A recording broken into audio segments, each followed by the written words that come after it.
आप देख रहे हैं आदिनाथ टीवी चैनल, अनादि से अनंत की धर्म यात्रा।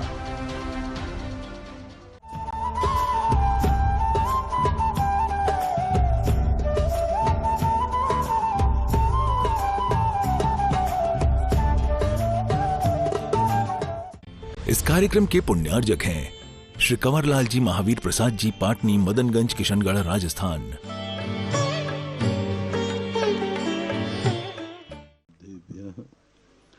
जय श्री ओम नमः सिद्धेभ्यः।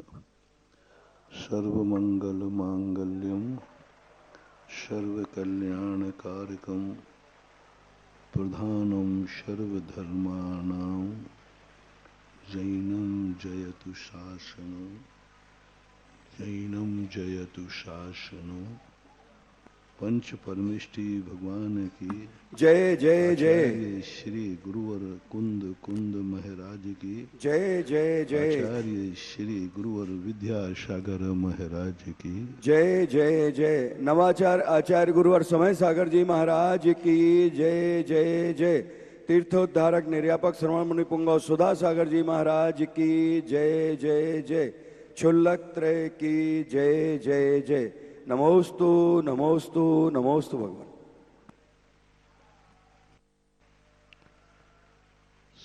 संसार अपार है, काल भी अपार है, वस्तुएं भी अपार हैं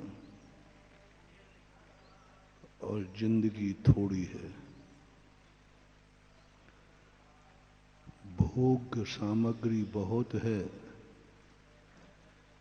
भोगने का समय कम है।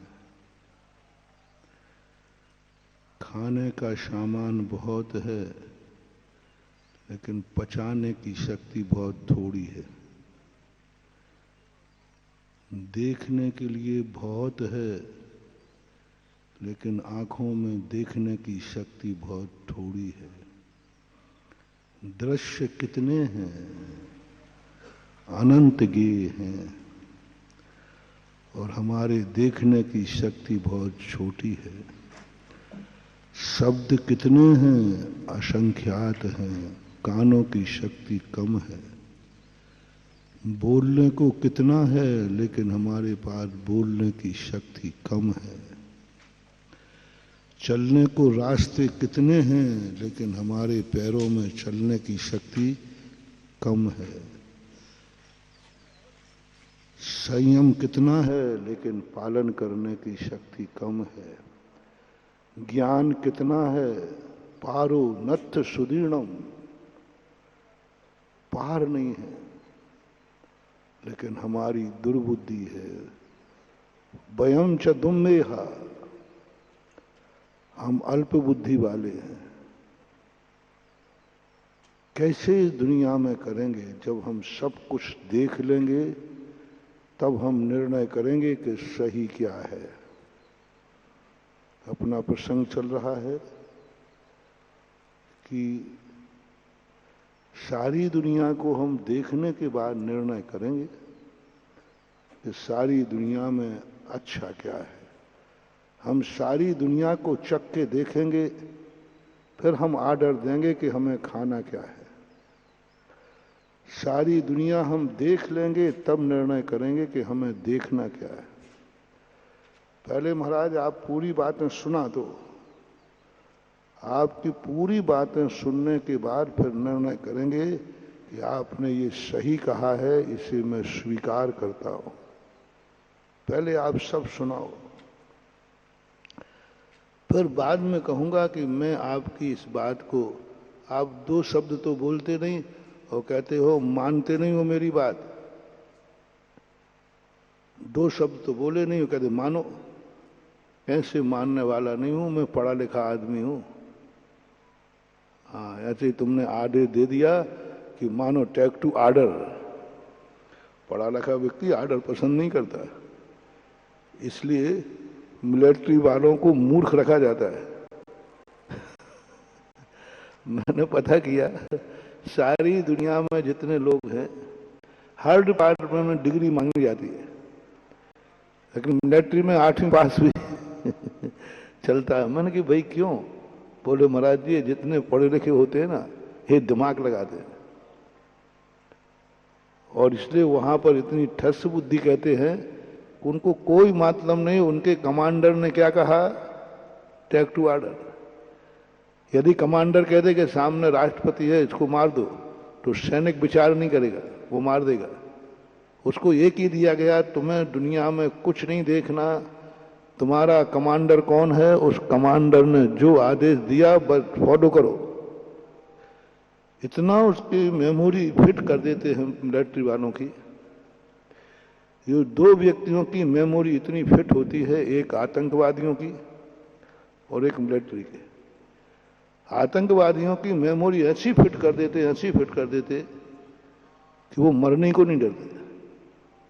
कुछ नहीं, उनका तो जो लक्ष्य है बस वो करना है।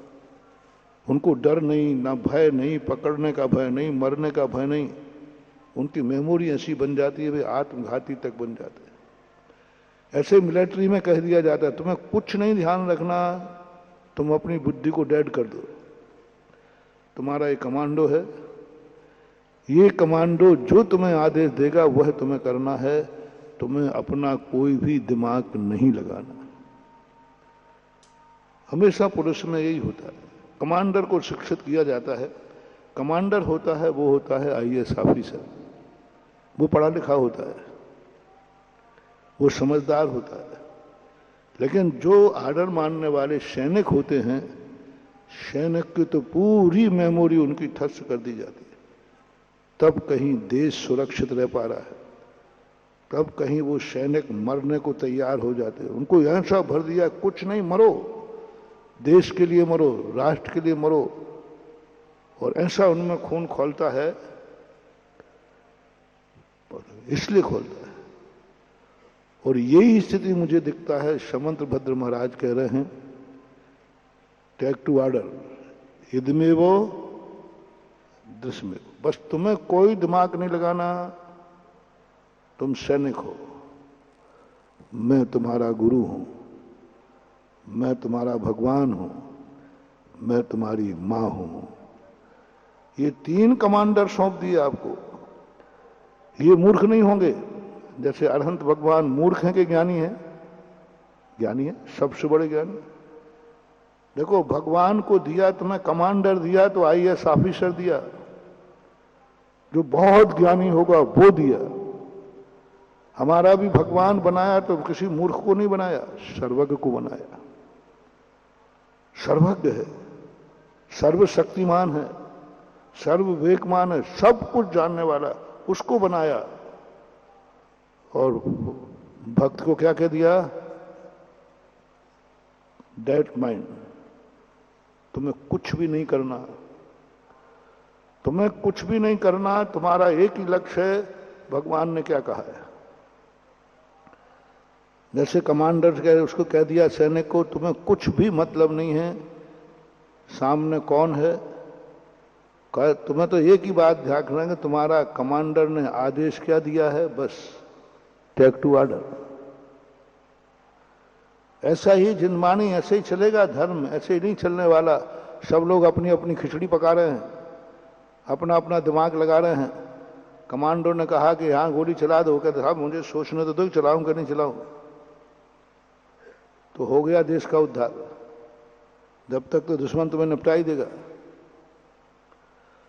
सोचने वाला चलावे नहीं और चलाने वाला सोचे नहीं। मोटिवेशन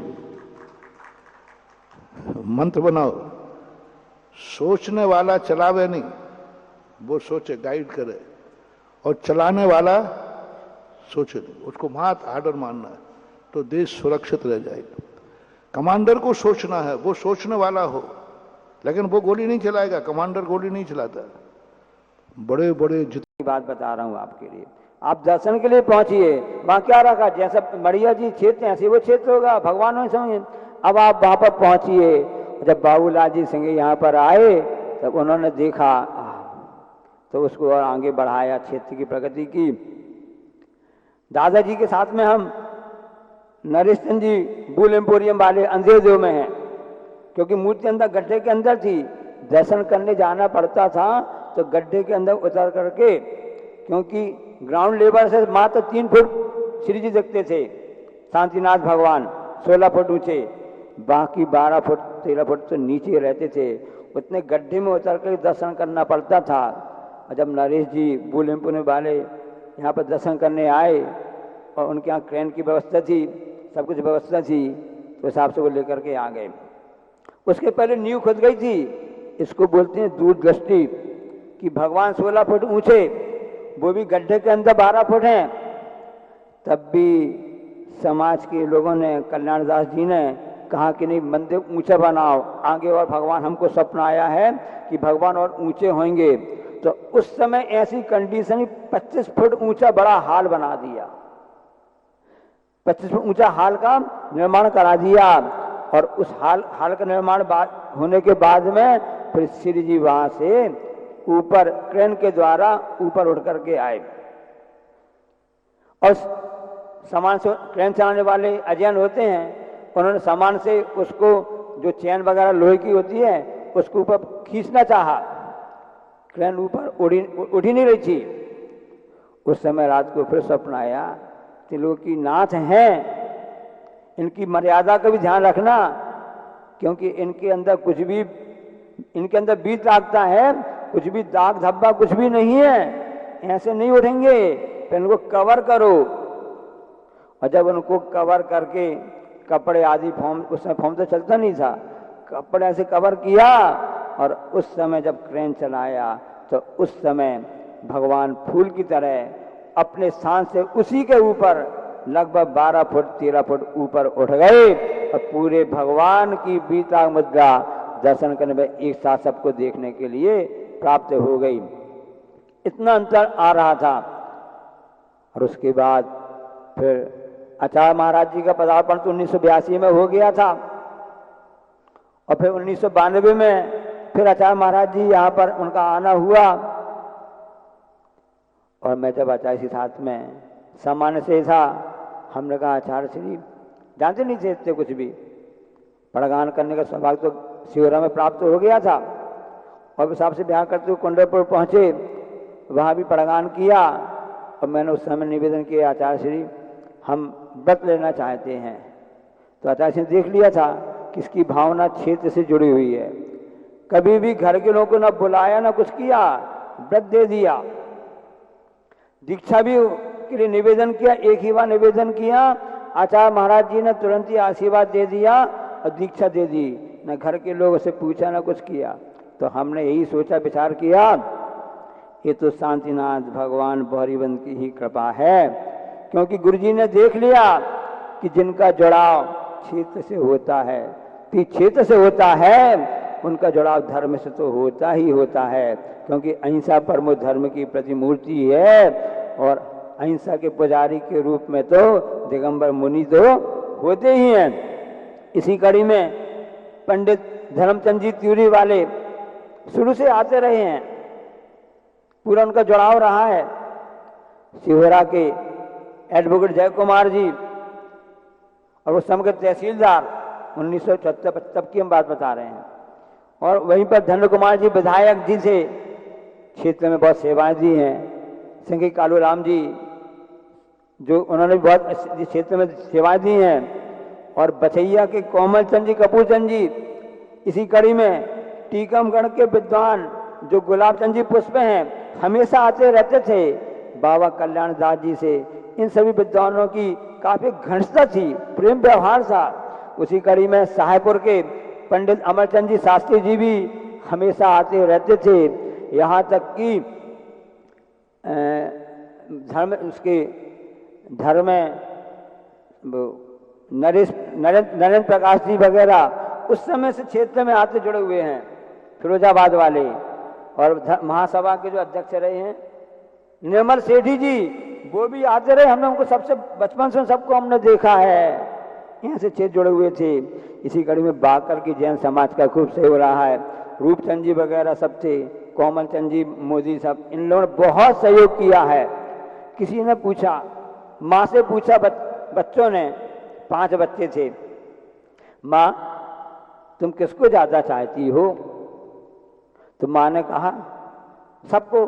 नहीं, ऐसा हो नहीं सकता है, अब माँ ने सोचा कि इनको कुछ ना कुछ तो उदाहरण देकर समझाना पड़ेगा। माँ ने कहा पेपर पेन ले आओ, सुई लेकर के आओ। पहली उंगली में उन्होंने टच किया, थोड़ा किया, खून निकला। दूसरी उंगली में फिर टच किया, पिन लगाया, खून निकला। तीसरे में निकाला, चौथे में भी लगाया, अंगूठे में भी लगाया। सब 5 उंगलियों में एक साथ एक एक बूंद खून आ गया। माँ ने कहा 5 उंगली में खून का रंग कैसा है? एक सा लाल है, एक एक बूंद निकला हुआ है।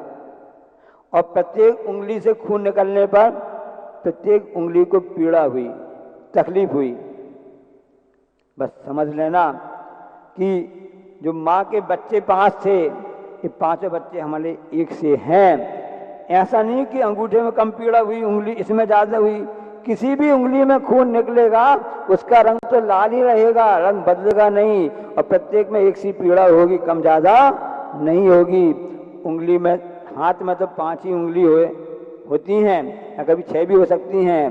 पर इस तीर्थ क्षेत्र के इस क्षेत्र में ऐसी 50 उंगलियां जुड़ी हुई हैं जिन पर बाबा की कृपा बनी हुई है।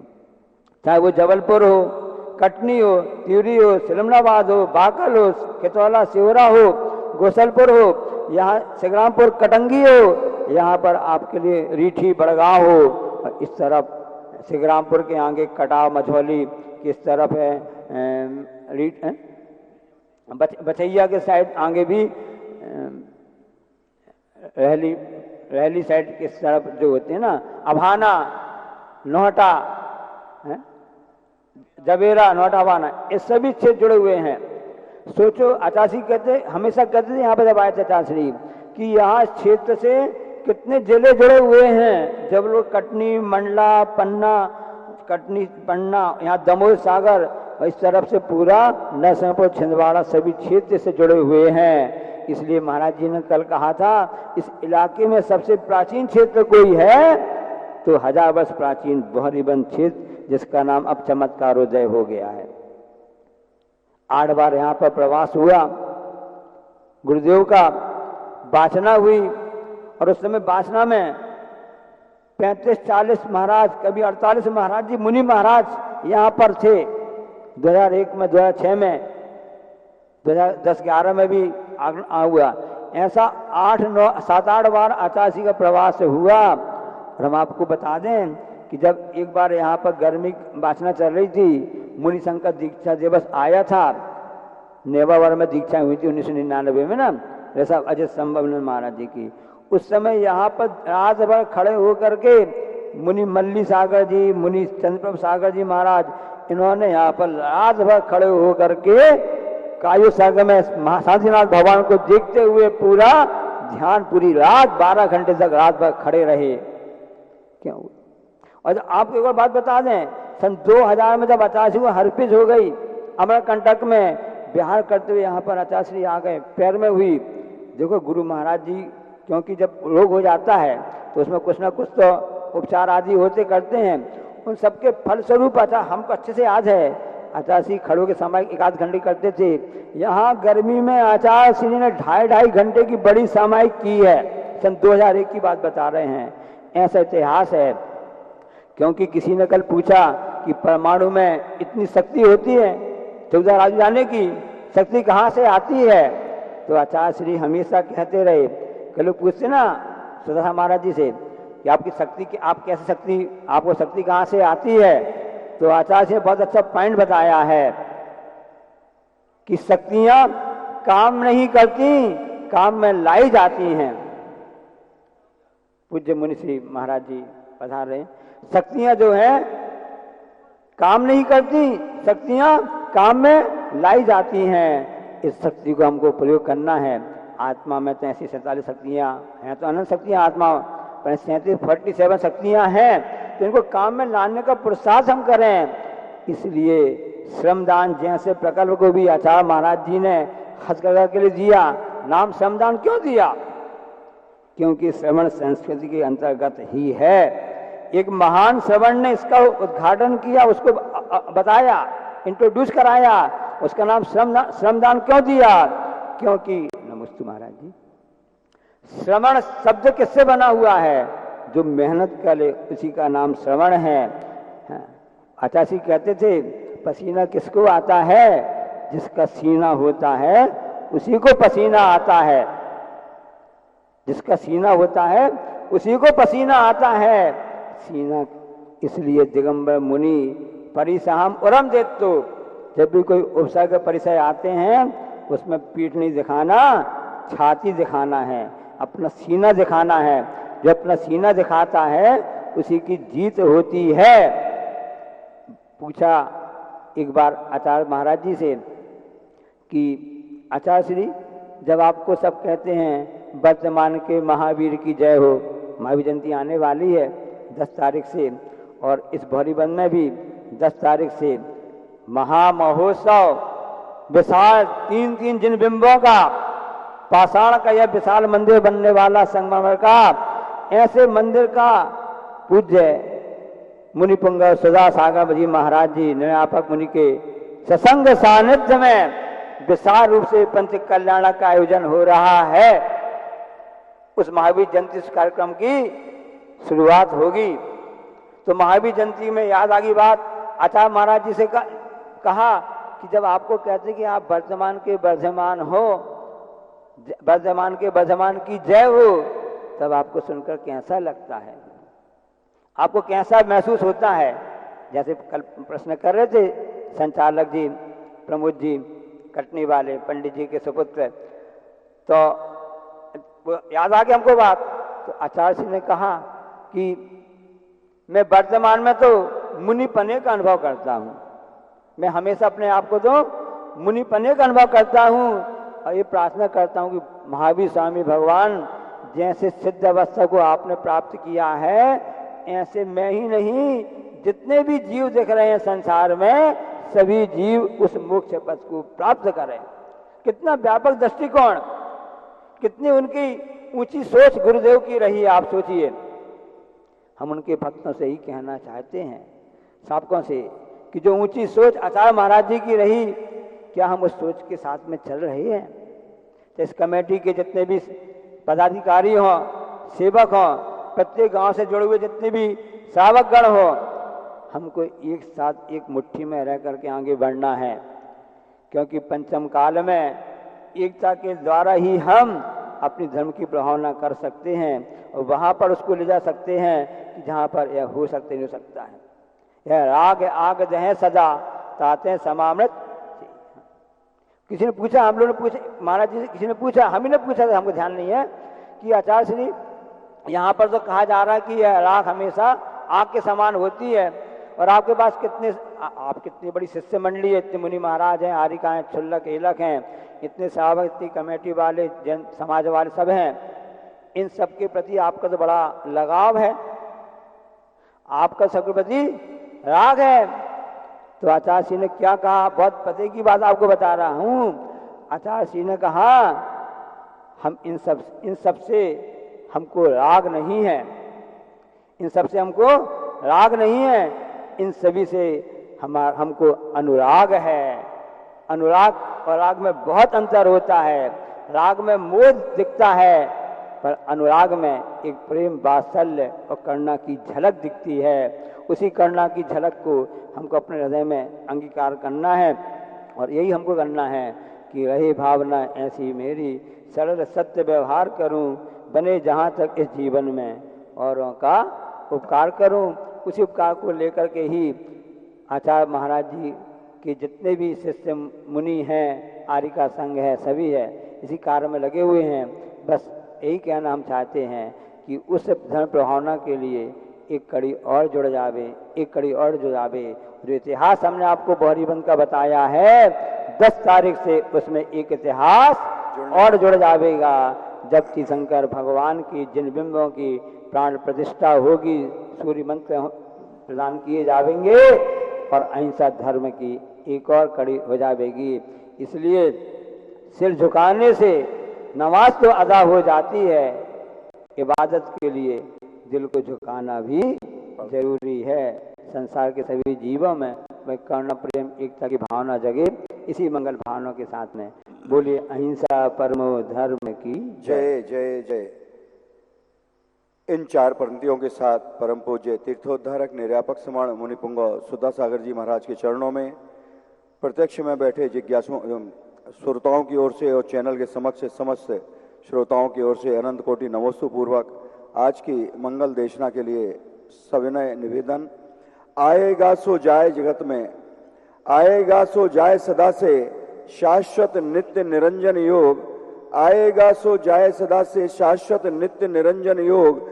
वृथा पात पतझड़ के आगे नहीं रुके प्रकृति संयोग, तन धन यौवन और संपत्ति टिकी नहीं किसी के पास, तन धन यौवन और संपत्ति टिकी नहीं किसी के पास।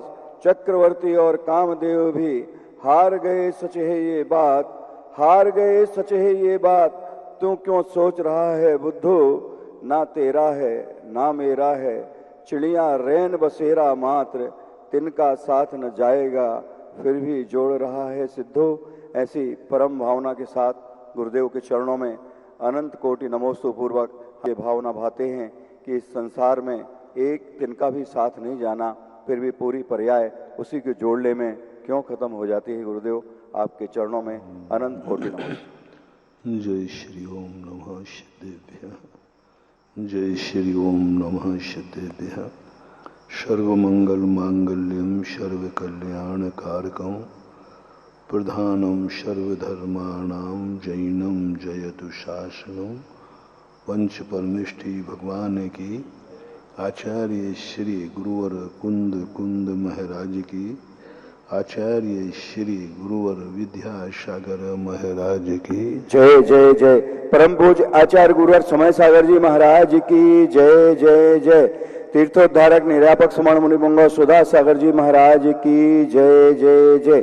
समस्त मुनि संघ की जय जय जय। क्षुल्लक त्रय की जय जय जय।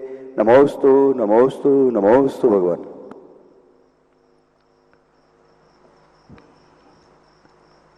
लोग कभी कभी वस्तु को जानते हैं लेकिन वस्तु के स्वरूप को नहीं जान पाते। कारण को जानते हैं लेकिन कारण के स्वभाव को नहीं जानते। कार्य को भी जानते हैं लेकिन कार्य के स्वभाव को नहीं जानते। हम भगवान को जानते हैं लेकिन भगवान के स्वभाव को नहीं जानते। हम गुरु को जानते हैं लेकिन गुरु के स्वभाव को नहीं जानते। हम भक्त को जानते हैं लेकिन भक्त के स्वभाव को नहीं जानते। हम शिष्य को जानते हैं, शिष्य के स्वभाव को नहीं जानते। हम पिता को जानते हैं, पिता के स्वभाव को नहीं जानते। हम बेटे को जानते हैं, बेटे के स्वभाव को नहीं जानते। हम पूजा को जानते हैं, पूजा के स्वभाव को नहीं जानते। हम आँखों को जानते हैं, आँखों का स्वभाव नहीं जानते। हम समस्त इंद्रियों को जानते हैं लेकिन हम उसका स्वभाव नहीं जानते। हम ज्ञेय को जानते हैं, ज्ञान को जानते हैं लेकिन इनका स्वभाव नहीं जानते। अहम वेदमी शब्द का प्रयोग किया परीक्षा मुख। मैं हूं ये सब जानते हैं लेकिन मेरा स्वभाव क्या है ये कोई नहीं जानता। अहम वेदमी, चींटी भी जानती मैं हूं, कीड़े मकोड़े भी जानते मैं हूं, लेकिन नहीं जानते हैं मेरा स्वभाव क्या है। मैं हूं इसकी कोई महत्वपूर्ण सत्ता नहीं है, ये तो त्रिकाली है, लेकिन मेरा स्वभाव क्या है यह जानना बहुत कठिन है। बालक अग्नि को जानता है लेकिन अग्नि के स्वभाव को नहीं जानता, इसलिए वो जल जाता है। अज्ञानी व्यक्ति संसार को जानता है लेकिन संसार के स्वभाव को नहीं जानता, इसलिए फंस जाता है।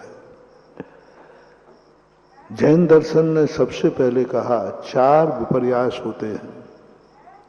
कारण विपर्यास, कार्य विपर्यास, कारण कार्य विपर्यास और स्वरूप विपर्यास। एक और लिया है वो भेद में भेदाभेद विपर्यास। ये 5 प्रकार के विपर्यास होते हैं। कारण कार्य के विपर्यास तो हम कई बार इस विपर्यास से तो ऊपर उठ गए। हम जैन हैं, हमें कारण तो पता चल गया कि मुनि व्रत बनाए बिना मोक्ष नहीं होता, कारण पता चल गया, कार्य का भी पता चल गया, लेकिन स्वरूप विपर्यास में बहुत बार फैल होते हैं। जो कहा गया कि मुनि व्रतधार अनंत बार ग्रैविक उपजायो, ये क्यों हुआ? अनंतों बार हम मुनि बन गए, कारण क्या रहा? मुनि तो मोक्ष मार्ग ही तो होता है, मुनि मोक्ष ही तो जाता है, लेकिन हम स्वरूप विपर्यास में चूक गए। हमने मुनि पद को समझा, 28 मूल गुणों को समझा, पालन भी किया, लेकिन 28 मूलों का स्वरूप क्या है ये नहीं जान पाए। हमने सच्चे देव साध गुरु को पहचाना, उनकी शरण की, अनंतों बार हम जैन बन करके इन्हीं शांतिनाथ भगवान जैसे अरहंत तीर्थंकरों को माना, लेकिन हमारा कल्याण नहीं हुआ। हमने दर्शन किया, हमने ऐसे दर्शन किए कि हम भगवान के दर्शन किए बिना पानी भी नहीं पिएंगे, ऐसे नियम भी हमने अनंतों बार लिए, लेकिन हम उस दर्शन का स्वरूप नहीं समझ पाए। हमने बहुत ज्ञान किए, पूरे द्वादशांग का भी ज्ञान हमने 9वें ग्रेविक में जाके किया, 9वें ग्रेविक तक हुआ है द्वादशांग का ज्ञान करके, लेकिन हम ज्ञान का स्वरूप नहीं समझ पाए। और जब तक हम सारी दुनिया को, इसलिए एक दिन हमने कहा था पूज्यवर को, समंतभद्र महाराज ने भी कहा, ज्ञान अलग है और बुद्धि अलग है, प्रज्ञा पन्ना एक तब्बो, प्रज्ञा से ग्रहण करो। ज्ञान अलग चीज है और सम्यक ज्ञान अलग चीज है। हमें ज्ञान हुआ लेकिन सम्यक ज्ञान नहीं हुआ। हमने क्षमा धारण की लेकिन उत्तम क्षमा नहीं की। हम सम्यक दृष्टि बने हमारी, लेकिन सम्यक नहीं बने। हम ज्ञानी बने लेकिन सम्यक नहीं बने। हम चारित्री बने, सम्यक चारित्री नहीं बने। हमने 10 धर्म स्वीकार किए लेकिन उत्तम शब्द नहीं लग पाया। क्षमा तो हमारे में बहुत आई, आज भी हम क्षमाशील हैं। तुम ही तो क्या, हर व्यक्ति क्षमाशील है, लेकिन उत्तम क्षमा, समता भी बहुत सारे लोगों में होती है। ऐसी बात नहीं कि सम्यक दृष्टि में ही क्षमता होती। ऐसे ऐसे हमने लोग देखे जो बिल्कुल शांत क्षमता में रहते, कितने गाली दे दो, कितने उछर कर दो, कुछ नहीं कहते, कोई मतलब ही नहीं दुनिया में, इतने शांत परिणाम रहते हैं, लेकिन वे क्षमता का स्वरूप नहीं जानते, मिथ्या दृष्टि है। क्षमता इसलिए जितने भी अपने कारण हैं ये सब मिथ्या दृष्टियों में घटित हो जाते हैं। मिथ्या दृष्टि, मुनि भी मिथ्या दृष्टि बन जाता है, मंदिर भी मिथ्या दृष्टि आ सकता है, सब कुछ, लेकिन मूल स्वरूप है स्वरूप। और वह स्वरूप समझने के लिए हम खुद नहीं समझ सकते। कारण और कार्य को हम देख करके पर अपना सकते हैं। देखो यह भूखा था, रोटी खा ली, भूख मिट गई। हमें किसी से पूछने की जरूरत नहीं, देखने से भी पता चल जाएगा। ये मुनिराज हैं, कितने शांत हैं, हम देख करके भी मुनि बन जाएंगे। ये जब से मंदिर गया है बहुत सुखी हो गया, हम मंदिर आना शुरू कर देंगे देख करके। एक गरीब धनवान बन गया, हम देख करके प्रक्रिया शुरू कर देंगे। कारण और कार्य ये हमारे जीवन में बहुत बार आ जाते हैं। हम उनकी चर्चा नहीं कर रहे जो अभी कारण से भी दूर हैं, कार्य के दूर। हम एक जैनी की चर्चा कर रहे हैं, हम एक जैन वृत्ति की चर्चा कर रहे हैं, हम एक जैन मुनि की चर्चा कर रहे हैं जो अपने आप को जैनत्व को प्राप्त हो गया, उसकी चर्चा कर रहे हैं। उसकी चर्चा कर रहे हैं जो भगवान को अपना मानता है। ये भगवान मेरे, ये गुरु मेरे, ये धर्म मेरा है, ये नमोकार मंत्र मेरा है, ये जिनवाणी मेरी है। जो कुटुंबी हैं, वंशज हैं, आत्मीय हैं, स्वजन हैं, उनकी चर्चा कर रहे हैं जो कहते मैं जैन हूं, जैनंद भगवान मेरा देवता है। हम कितने निकट पहुंच गए। हम जैन देव के वंशज बन गए, लेकिन दुर्भाग्य है कि हम स्वरूप को न समझ करके हम मारीच बने रह गए। मारीच ने क्या नहीं पाया, सब कुछ पाया, इतना पुण्य पाया, तीर्थंकर की गोदी पाली, तीर्थंकर का काल पा लिया, चौथा काल पा लिया, बड़ा भाग्यवान था मारीच। ऐसे युग में जन्मा और ऐसे कुल में जन्मा जिस कुल में तीर्थंकर हैं, तीर्थंकर का पोता बन गया। गजब, क्या महान पुण्य। मैं तो समझता हूं मारीच का पुण्य गजब का था। हमें तीर्थंकर के दर्शन में नहीं मिले, वो तीर्थंकर की गोदी में खेल रहा है। हम तीर्थंकर का उंगली नहीं पकड़ पाए, तीर्थंकर उसके सिर पे हाथ फेर रहे। मारीच जिसको हुआ उस समय तीर्थंकर घर में थे और पोता था उनका, गोदी में खिलाया, उंगली पकड़ के चलाया, कभी सिर पे हाथ भी फेरा होगा, पुचकारा भी होगा, दुलारा भी होगा, गोदी में सुलाया भी होगा। क्या भाग्य देखो, ठाठ देखो उसकी। और गजब तो जब हुआ कि तीर्थंकर के सामने उनको केवल ज्ञान हुआ, दर्शन कर रहा है केवली भगवान के। हमें तो मूर्ति का दर्शन मिला। और पिता देखो तद्भव मोक्षगामी भरत चक्रवर्ती, चाचा 99 चाचा तद्भव मोक्षगामी, दोनों बुआएं बाल वैराग्नि।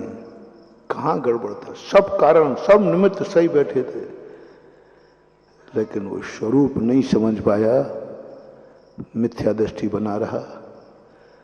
तीर्थंकर की गोदी में खेलने के बाद तीर्थंकर का खून जिसके शरीर में है वंश का, तद्भव मोक्षगामी के खून से जिसने शरीर की पर्याय बनी, ऐसा जीव मरने के बाद 84 लाख योनियों में भटक गया, 8 करोड़ बार गधा बना। बात समझ में नहीं आती। इतनी ऊंचाई से भी व्यक्ति गिर सकता है। हाँ, गिर सकता है। ये संसार सांप सीढ़ी के समान है। सांप सीढ़ी होती ना, सीढ़ियां बहुत छोटी छोटी लगी रहती हैं, सीढ़ियां बहुत छोटी छोटी, एक आध कहीं कहीं सीढ़ी मिलती है, पूरी उसका नाम सांप सीढ़ी है। सांप और सीढ़ियों का खेल को बोलते हैं सांप सीढ़ी। सांप भी बने, सीढ़ी भी बनी। सीढ़ियां तो जब बनाई गई बहुत छोटी छोटी बनाई गई, लेकिन जो सांप बनाए गए, अंतिम घर के एक घर पहले सांप का मुख बैठा, बड़ा भयंकर अजगर बैठा ला, जो सीधा वहां अंतिम में है, बिल्कुल लास्ट में। बस एक गोटी खरते ही हमारा महल आ जाएगा, और वहीं फुमकार देकर सांप बैठा ला, इतना भयंकर सांप कि उसमें फंसते वो सीधा निकलता है। अजगर है वो, काटता नहीं है, काटता नहीं है। वो एक ऐसा अजगर है जो काटता नहीं, सीधा निकलता है, और पूंछ कहां कर दी, सीधी नीचे धड़ाम, मूड स्थानगत, और ऐसा लहरियादार आकर के सीधा धड़ाम से नीचे आता है। हम सांप सिद्धि वालों की, सांप सिद्धि की जो दशा हो रही है उनकी चर्चा कर रहा हूं। सांप सिद्धि के लिए, और मारीच सांप सिद्धि के अंतिम घर में मौजूद था। बस एक कदम रखते ही मोक्ष में पहुंच जाता है, लेकिन ऐसा गिरा एक नहीं। ये कोई मारीच की कथा नहीं सुना रहा हूं, ये सब हमारी तुम्हारी व्यथा सुना रहा हूं। अपन ऐसे अनंतों बार ये सांप सिद्धि खोल चुके, हम मारीच को देख करके लाता आता, मूर्ख, कितना मूर्ख था, तीर्थंकर की गोदी में खेलकर भटक गया। मारीच कहता है दूसरों के दोष ज्यादा दिखते, थोड़ा अपने तो देखो।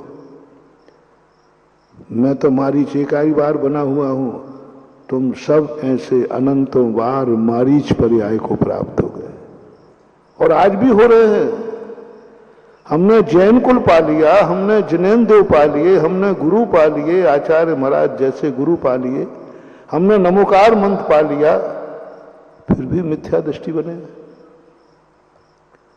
आज कितने जैनी हैं जो अगृहीत मिथ्या तो छोड़ो, गृहीत मिथ्यात्व में लिप्त है। गृहीत मिथ्यात्व में सच्चे देव साथ मिलने के बाद भी खोटे देव को नहीं छोड़ पा रहे हैं। भयासा स्नेह लोभाश। वह मूर्ख नहीं है जिन्हें सच्चा देव समझ में नहीं आया।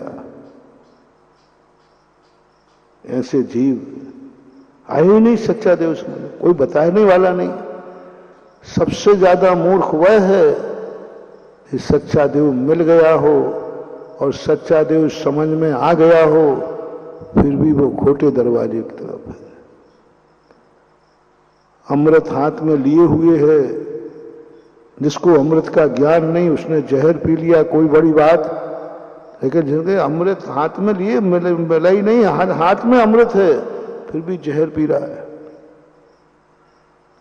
सच्चा देव जान गए, पूछो उनसे सच्चा देव कौन है, जानते, फिर भी खोटे देव के सामने माथा टेकते हुए मिल जाते हैं। आले में अगरबत्तियां लगाते मिल जाते हैं। मिथ्यात के आयतन के अनायतन के सामने खड़े हो जाते हैं। मिथ्या अनायतन के सामने बोलो क्या है ऐसे जैनी के नहीं? जो जैनी है, मारीच उस किसी चिड़िया का नाम नहीं, वो मारीच था या नहीं था, कैसा था क्या था, वो तो हमने कथा में पढ़ लिया। एक श्रद्धा का विषय है, एक आस्था का विषय, मान लो था, क्योंकि शास्त्र में लिखा है जनवाणी कभी झूठ नहीं बोलती। यदि तुम्हें इस बात का भरोसा ना हो रहा हो तो अपने को पहचान लो ना, तुम्हें तो खुद मारीच हो। किसी कथा का प्रतिबिंब अपने रूप में देखना है, चाहे अच्छी कथा हो चाहे पुरानी कथा हो, गलत कथा हो। जब कोई गलत कथा पढ़ो तो अपना अतीत घटा लो और वर्तमान घटा लो। जब कोई अच्छी कथा पढ़े तो अपना वर्तमान और भविष्य घटा लो। रिपीट कर रहा हूं, जब किसी गंदे व्यक्ति की कथा पढ़े तो ये मत समझना ये कितना गंदा आदमी है, कितना गंदा कार्य कर रहा है। दुर्योधन कितना गंदा आदमी है, कितना गंदा कार्य कर रहा है। रावण कितना गंदा आदमी है, कितना गंदा कार्य कर रहा है। किसी भी पापी के प्रति आपका घृणा भाव आए, कुत्ते बिल्ली को देखकर आवे, शूकर को देख के आवे, कितना गंदा आदमी गंदगी खा रहा है। किसी कीड़े को देखकर आवे कि देखो कितना गंदा है, कीड़े में बिलबिला रहा है नाली में। जितने भी गंदी बातें गंदे लोग तुम्हें दुनिया में लिखे, तुरंत उनको देखते ही वहां भी यही करना, अपना अतीत देखना, तुम भी वही थे। जो जो जिन जिन चीज से तुम्हें घृणा है, जिन जिन चीजों से तुम्हें घृणा है, जो जो चीजें तुम्हें गंदी लगती हैं, जो जो कार्य तुम्हें गंदे लगते हैं, जो जो कार्य, उनमें सब में एक बात लेना, पूज्यपाद स्वामी सर्वार सिद्धि अध्याय दूसरा। जितने भी संसार के कार्य जो तुम्हें डर लग रहा हो, घृणा हो रही हो, भय लग रहा हो, तुम्हारी दृष्टि से तुम्हें मना कर दिया गया हो कि ये कार्य ठीक नहीं है, तुमने खुद गलत मान लिया हो और वो गलत कार्य तुम्हें कोई दूसरा करते दिख जाए, तो ये कहने के पहले कितना बड़ा पापी है। तुरंत आज मेरा वचन याद रख लेना। मेरा वचन मीन जिनवाणी का वचन। थोड़ा देखो, तुम यही थे, तुम यही थे। जो जो गंदे तुम देख रहे हो तुम वही थे, वहीं से आए हो। तुम्हारा भी कल वही स्वरूप था। और एक बार नहीं, सामने वाले की एक गलती से, एक गलती के कारण, एक इस भाव में गलत कर रहा है, तुम उससे घृणा कर रहे हो, उसकी निंदा कर रहे हो। तुम ऐसे कार्य अनंतों बार कर चुके। वो रावण बना है, एक भाव का रावण, तुम अनंत बार रावण बन चुके, अनंत बार दुर्योधन बन चुके। सब कोई भी गंदी पर्याय है, वो सब मैंने अनंतों बार धारण की है। तुमने क्या किया? एक बार मैंने कहा था, एक मच्छर से मैंने कहा आता है चिंतन की भाषा को हम प्रवचन की भाषा दे रहे हैं। एक मच्छर बहुत परेशान कर रहा है। मैंने कहा देख मच्छर, मत कर परेशान भाई, तू मच्छर है। देख तेरी आदत पड़ जाएगी, ऐसा परेशान मत किया कर।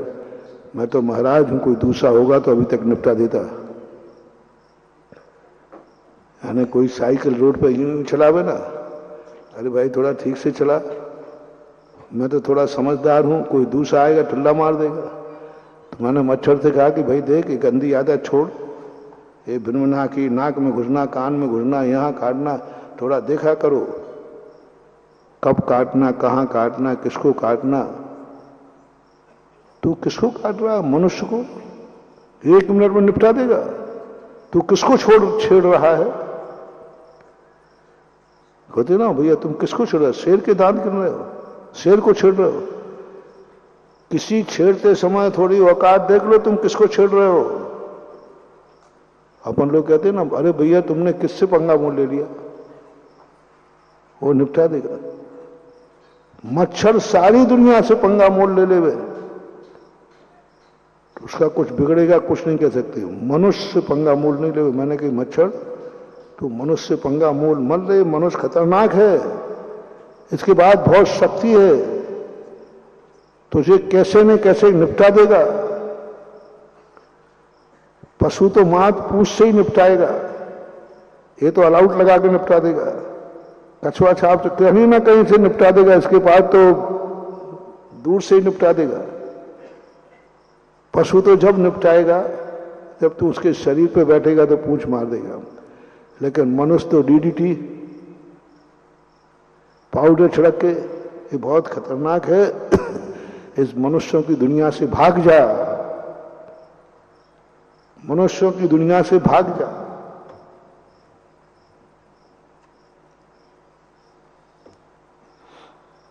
इस प्रकार के परेशान मत किया कर, इस प्रकार की स्थितियां ठीक नहीं है।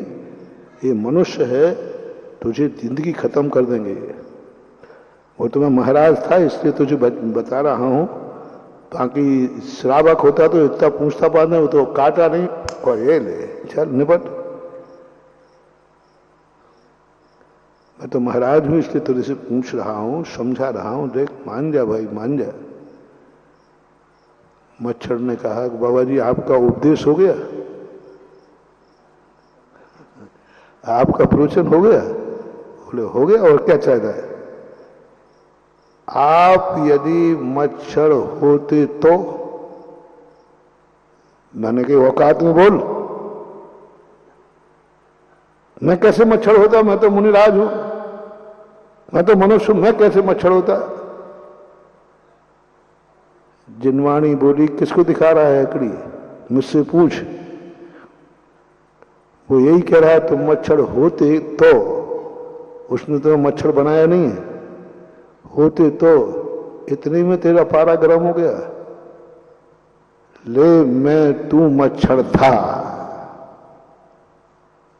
तू मच्छर था, अनंत बार मच्छर बना है तू। अब जिनवाणी के सामने कौन बोले? अनंत बार बना हूं। तब मच्छर बोला बाबा जी अब तो मम्मी ने बोल दिया, अब तो जिनवाणी ने बोल दिया तुम मच्छर थे। अब ये और पूछ लो मम्मी से, जब हम मच्छर थे तो कैसे थे? ऐसे ही थे कि कुछ स्पेशल वीआईपी थे? हर बाप अपने बेटे को लाता है मम्मी को, पापा महाराज जी ये बहुत छोटा, बहुत उधम करता है, बहुत शैतान करता है, बहुत गुस्सा आता है, बहुत शैतान करता है। मैंने कहा तू अपने बाप से पूछ तू क्या करता था? हर बाप को बेटा शैतान लगता है, हर बाप को हमेशा। उसका बाप भी कहता मैं भी एक महाराज के पास ले गया था, महाराज जी बहुत शैतान करता है। तो मैंने कहा अब दादाजी से और पूछो। बालक हो और शैतानी ना करे तो बालक का मजा क्या है?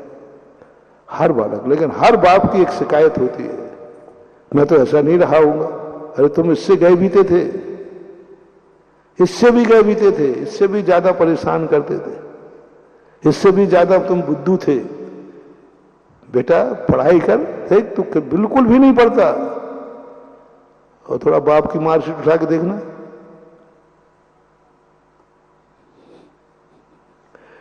बाप कह रहा है बेटे से, बेटा पढ़ाई कर, देख तू बुद्धू है, पढ़ता नहीं है, चलो महाराज से शिकायत करता हूं। और बेटा यदि थोड़ा आज का आधुनिक हुआ तो वो कहे महाराज जी ये मेरे से पढ़ने कह रहे, इनकी मार्कशीट दिखाऊं इसी क्लास की। वो एक जोक सुनाया था कि एक व्यक्ति ने अपने बच्चों को डांटा, बोले मूर्ख, जिस उम्र में तू पढ़ रहा है, कार्य कर रहा है, इस उम्र में नेहरू जी प्रधानमंत्री बन गए थे 35-40 साल की उम्र में। बोले पापा ये तो बहुत बड़ी बात है, इस उम्र में प्रधानमंत्री बन गए थे। हाँ बेटा, नहीं, उन्होंने कहा कि वो क्लास टीचर थे, जब तेरे जैसे पढ़ते थे तब नेहरू जी है क्लास कैप्टन थे, कैप्टन, क्लास में टॉप आते थे। अच्छा पापा क्लास में टॉप आते थे? हाँ टॉप आते थे प्रधानमंत्री जी, नेहरू जी जब क्लास में थे। क्लास टीचर मास्टर वो कैप्टन थे क्लास के, मॉनिटर क्या बोलते, मॉनिटर थे नेहरू जी। ओ पापा ये तो मुझे मालूम ही नहीं था, नेहरू जी इतने अच्छे पढ़ाई करते थे। हाँ बेटा, पापा ये बात तो मुझे पता नहीं थी, आपको पता है? नेहरू जी की एक बात मुझे पता है। क्या बात बेटा, क्या बात? अरे पापा मेरी उम्र के जब नेहरू जी थे तब वे वो कैप्टन मॉनिटर बनते थे, ये आपको मालूम। लेकिन पापा एक बात है, जब नेहरू जी आपकी उम्र के थे तो प्रधानमंत्री बन गए थे, आप तो पार्षद भी नहीं बन पाए अभी तक। जवाब कैसा रहा?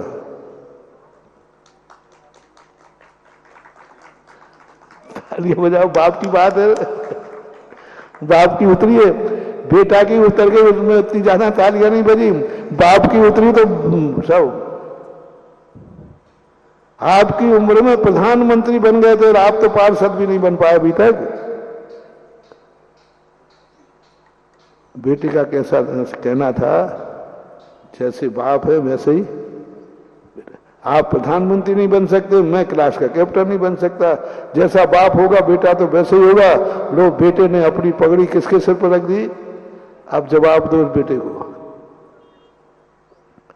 जवाब दो उस बेटे को, जवाब दो उस मच्छर को। मच्छर ने कह दिया कि पूछो आप अपनी मम्मी से, जिनवानी माँ से, ये तो पक्का हो गया कि आप कभी मच्छर थे, ये तो पक्का हो गया। हाँ नहीं, ये तो जिनवानी में लिखा है। अब जिनवानी से और पूछो कि जब ये मच्छर थे तो क्या करते थे, कैसे थे? नहीं, मच्छर थे तो शुद्ध शाकाहारी थे, महाराज को तो काटते ही नहीं थे। पूछ लो आप जब मच्छर थे तो महाराज जी को काटते थे कि नहीं? और शाकाहारी थे कि मांसाहारी थे? मनुष्यों की बस्ती में तो जाते ही नहीं होगे। तो मैंने कि मैं कैसे जाऊंगा? यदि जाता होता, यदि मैं काटता होता, मांसाहारी होता, तो आज मैं मुनि कैसे होता? नहीं, आप मत बताओ, आप अपने मियां मिट्ठू मत, जिनवानी से पूछो, अपनी मम्मी से पूछो। चलो जिनवानी से पूछा, जिनवानी कहती बेटा और मच्छर के मुंह मत लग, तू जब मच्छर था ना इससे ज्यादा गैबीता था। तू मच्छर ही नहीं था, तू तो डांस था, डांस। ये तो काट के खून पीता है, तू तो काटता था तो वो मलेरिया ही हो जाता था उसको। कोई कहता ना मच्छर एनोफिलीज कोई मच्छर होता है। तू तो इतना खतरनाक मच्छर था कि खून ही नहीं पीता था, जिसका पीता था उसको भी बीमार कर देता था, इतना खतरनाक था। अब मच्छर चुपचाप उसके आता है, बाबा जी पता चल गई आपको अपनी पूरी स्टोरी? हाँ पता चल गई। उस दिन के बाद मैंने मच्छर से बिल्कुल कुछ कहना नहीं है, क्योंकि अपनी बेइज्जती कराना है।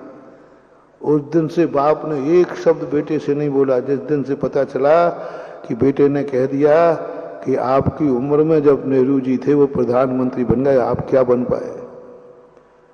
अब पिताजी कांपने लगे कि इसको कहा नहीं और इसने हमारी कुंडली खोले नहीं। एक कूटनीति कहलाती है। जब कोई तुम्हारे ऊपर कोई आरोप लगाए तुरंत उसकी कुंडली खोल दो।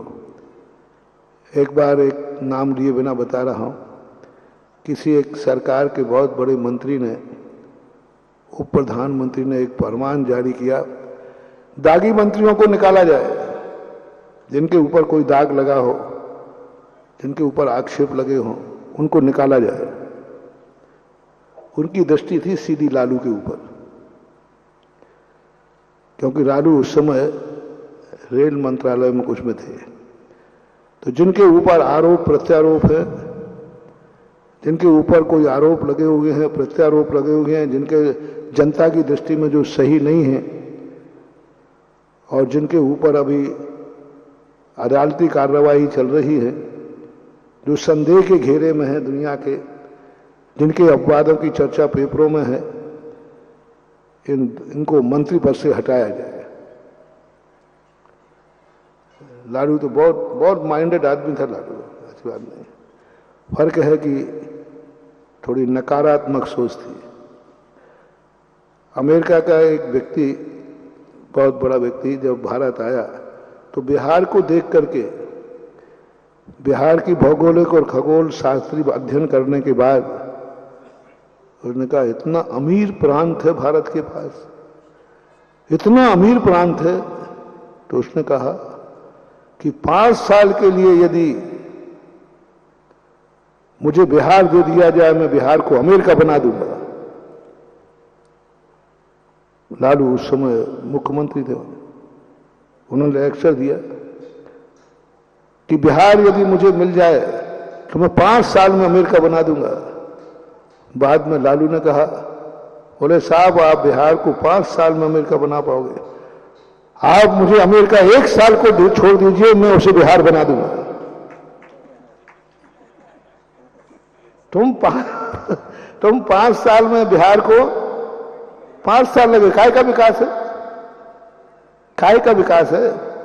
मुझे 1 साल को अमेरिका छोड़ दीजिए, मैं उसको बिहार बना दूंगा। माइंड देखो कितना जबरदस्त। 1 साल में हम बिहार बना देंगे, ज्यादा देर नहीं लगनी। तो उसका एक बहुत बड़ा दिमाग था, बहुत बड़ा। पर यही है कि नकारात्मक सोच था उसका, थोड़ा सा उसको एक्सेप्ट नहीं किया। अब देख लो दोनों में कितना अंतर है। वो 1 साल में बिहार बना रहा है अमेरिका को, और वो कह रहा है मैं बिहार को अमेरिका बना दूंगा। दोनों की सोच में अंतर है कि नहीं। एक 5 साल में विकास की बात कर रहा है और 1 साल में विनाश की बात कर रहा है। वो अमेरिका को डाउन करने की बात कर रहा है। उसमें एक कला थी, हमेशा नकारात्मक। कल प्रश्न आया था ना प्रवचन में का, नकारात्मक सोच वाला माइंडेड होता है, ध्यान रखना, बहुत शक्ति होती है। लेकिन यदि वह पॉजिटिव हो जाए, 1 साल में अमेरिका को बिहार बना देगा। कितनी कर शक्ति उसके पास, ताकत देखो कितनी है। लेकिन ये हिरास का है। अपन लोग भी सब महानुभाव अपनी जिंदगी का पतन करने के लिए ज्यादा समय नहीं चाहिए, उठाने के लिए बहुत चाहिए। पतन करना हो तो 1 दिन में पतन हो जाए, मौत 1 दिन में हो जाती है, जन्म 1 दिन में नहीं होता। पैर पे चलने लायक हम 5 साल लगा देते हैं,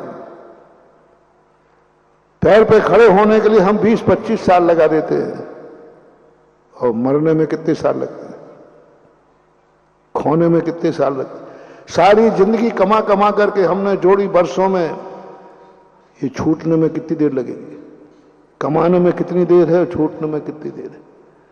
2 रोटियां कमाने के लिए कितनी मेहनत है, और 2 रोटियां खाने में कितना समय है। कमाने का देखो, खेती से चलो, कितनी मुश्किल से वो रोटी तक आ पाई है, कितनी रिक्शों से गुजरी है। खेत में खेती की, बोया गया, लाया गया, पीसा गया, बनाया गया, पूरी प्रक्रिया देखो। रोटी के कहां से शुरू होती है, रोटी थाली से शुरू नहीं हुई है। एक व्यक्ति ने कहा, बोले महाराज जी आज विज्ञान इतना आविष्कार कर रहा है, इतने अच्छे कार्य कर रहा है, 1 मिनट में सब कुछ बटन दबाते देखो प्रकाश कमरा क्या जगजगा गया। ऐसा आपके धर्म में है कि मैं बटन चटकाऊं और आत्मा झकझक करके उजेला हो जाए, बटन चटकाऊं केवल ज्ञान हो जाए? मैंने कि हो सकता है, लेकिन आप बोले हमारी लाइट देखो, हाँ मुझे ही बुद्धू बना रहे हो। इसमें लाइट बटन चटकाते आई है, थोड़ा लाइट के पीछे देखना, वो बड़ी डोरी देखो, वो डोरी यार ऊपर से हमें लाइट दिख रहा है, तुम हमें लाइट दिखा रहे हो, तुम समझते हो साधु बुद्धू है। देखो महाराज बटन 1 सेकंड में, अभी अंधेरा है, ये देखो उजेला हो गया। ऐसे ही तुम आत्मा का उजेला करके दिखाओ, बटन चटकाओ और आत्मा में उजेला, बटन चटकाओ और सिद्धालय सब दिख जाए पूरा। अच्छा विज्ञान ने इतना आविष्कार कर लिया? हाँ विज्ञान का बहुत बड़ा आविष्कार हो गया। तो जो थोड़ा तो आश्चर्य होगा, फिर थोड़ा देखूं तो सही, ये पीछे पूंछ क्या डली है लाइन से, ये लाइन यहां, ये लाइन वहां गई, ये लाइन वहां गई। अच्छा ये स्विच से आ रहा है। अब देखो, अब लाइन के उजेले के पीछे जा रहा हूं, वहां जाते पहले स्विच खरीदो। अब स्विच भी कहां से आया, स्विच के पीछे और चलो, एक और पूंछ लगी है, फिर स्विच का पीछा करो थोड़ा। देखो तुमने मुझे नीचा दिखाया, मैं सीबीआई करूंगा। तुमने मुझे चुनौती दी है कि विज्ञान ने इतना आविष्कार कर लिया है, बटन चटकाते उजेले। कमजोर व्यक्ति को छेड़ो मत, वो तुम्हें छोड़ेगा नहीं। अब जैसे ही कहा तो स्विच के पीछे भी एक पट्टी की लाइन जा रही थी, चलो अब जांच बैठेगी पूरी। तो वो वहां कोने में मीटर लगा था। पहले मीटर की मंजूरी कितने दिन में मिली थी?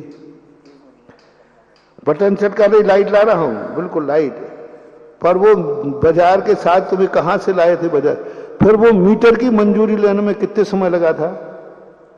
यूं बाजार से खरीद के लाए थे कि मंजूरी लेना पड़ी थी? कितने दिन लगते भैया एक मीटर की मंजूरी लेने में?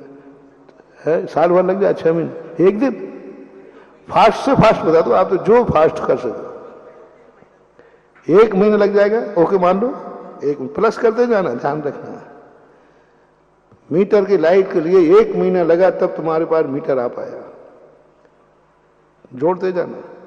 फिर मीटर के चेक किया मैंने, चेक करो, उसके पीछे भी एक लाइन डली थी, काली काली डोरी, मोटी केबल। ये कहां से सोच है?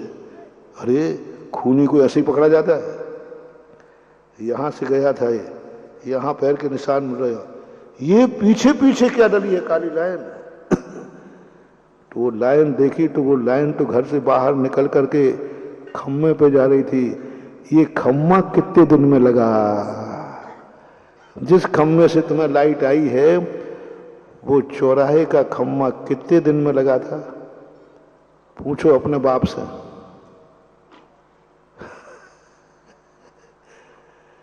उस खम्मे को लाने के लिए आपको यदि डोरी चाहिए है किसी खेत पर, किसी मकान पर, और वहां खम्मा नहीं है, तो खम्मा तक, वहां तक लाने में, खम्मा लाने में कितना टाइम लग जाएगा ये बता दो। खम्मा कहता है ऐसे ही नहीं चलेगी, बोलो बताओ पहले वहां कितने मीटर लगेंगे? नहीं साहब हमारा अकेले का है, चलो हटो यहां से, एक के लिए खम्मा नहीं लाया जाता। अब बनाओ ग्रुप, अपना बनाओ ग्रुप, अब 10-5 मकान बसाओ, 10 पान खेत करो, और नहीं तो फिर चार्ज डबल लगेगा, पूरा डबल क्या, बहुत ज्यादा। फिर पूरे मोहल्ले से इकट्ठा करो, भैया चलो, कहो उससे कि भाई हमारे यहाँ 10 मीटर लगना है। उसमें भी कितने दिन लग जाएंगे? तुम्हारे मकान के बाजू तक, जहां तक तुम्हारी केबल गई है, उस केबल के खम्मे तक तुम्हें कितने दिन लग गए? वो खम्मा आए हुए, खम्मा लाने में कितने दिन लग गए, इतना बता दो। महाराज जी वो बुलाने से नहीं आता, वो तो उन्हीं की मेहरबानी हो जाए तो वो तो सरकारी है। अब मीटर के बाद जो केबल है वहां तक तो तुम्हारे हाथ में था, मंजूरी लेना थी और सब कुछ तुम्हारा माल था, लेकिन अब सरकारी माल है। खम्मा किसका है?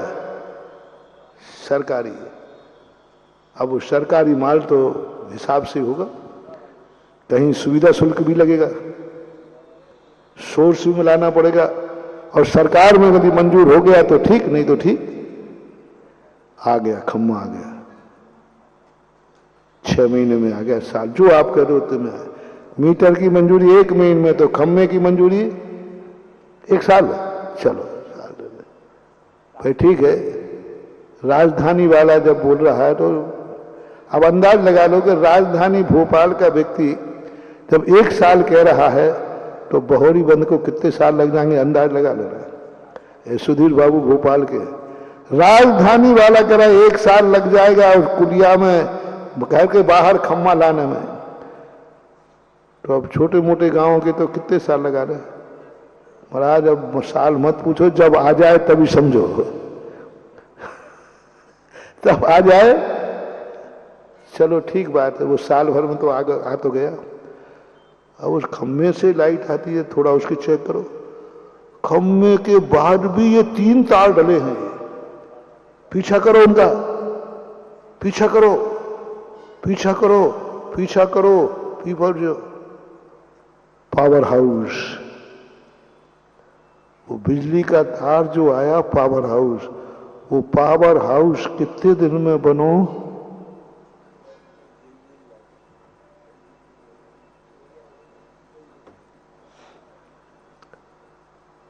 पावर हाउस बहुत बड़ा स्थान होता, बहुत कब खर्चा कितना होता पावर हाउस में। अभी सब खर्च जोड़ दे जाना। ये मरकरी का लाइट देखो मेरा क्या तेज लाइट है, ये मरकरी इतने रुपया की है, बता दो जितने की है, इतने में उजेला हो गया महाराज। देखो 60 रुपए का बल्ब कितने का आता भाई? 100 रुपए का। और मरकरी 1000 रुपए की, 2000 की, 5000 की, कितने की आती है रे? ये मरकरी कितने की आती है? 1000 में आ जाइए अच्छी। हाँ ठीक है, जो तुम जो कहो वही मान लूंगा बेटा। 1000 की ये। फिर यहां से वो लबलबी जो जिससे बचन आया था, यहाँ की डोरी कितने रुपए लगाते जाना। यहां से लेकर जहां तुम्हारा स्विच लगा हुआ है वहां तक की डोरी कितने की? अच्छी वाली डोरी लेना 500 रुपये, 500 प्लस 1000, 1500 हो गए। हिसाब लगाना बेटा तुम। हाँ अभी हम पे, क्योंकि अभी बिल बनाना है मुझे तुम्हारा। बनवाओ मेरे से हमारा बिल, मेरा बिल बनवाओगे तो बेटा तुम्हें दिवालिया बना दूंगा मैं। हाँ मैं भी कोई मूर्ख नहीं हूं। आप महाराज इतना खर्च करा रहे हो, करोड़ों रुपया खर्च करा रहे हो, ये बना रहे हो, तब कहीं क्या पता हो जाए। अरे मैं खर्च कराऊंगा, अब तुम्हारा खर्च ले आओ बेटा।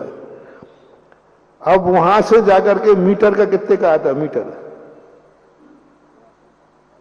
मीटर कितने का आता वो? 5000 का।